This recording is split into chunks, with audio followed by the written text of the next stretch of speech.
কচুর তরকারি বানাচ্ছি দেখুন। কচুর তরকারিতে আমার ঠিক ছিল না ভিডিও বানানো, যাই জন্য এগুলো ভাজা হয়ে গেছে আগে থেকে। এটা পলতা পাতা ভেজে রেখেছি, আর বেগুন আর বড়ি, আর এর মধ্যে মূলো আছে, আলু আছে, আর কচু আছে। এটা সেদ্ধ করে নিয়েছি, কচুগুলো তো সেদ্ধ হয় না।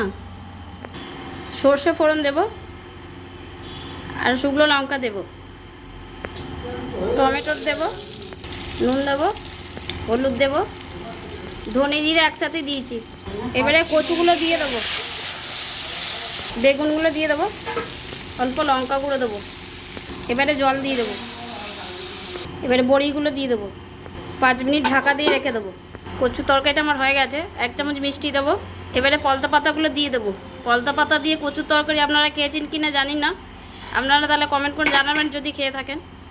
কচু তরকারিটা আমার হয়ে গেছে দেখুন। গরম ভাতে কচু তরকারিটা খেতে খুবই, পলতা পাতা দিয়ে খেতে খুবই ভালো খেতে। আপনারা করে দেখবেন, ভালোই লাগবে।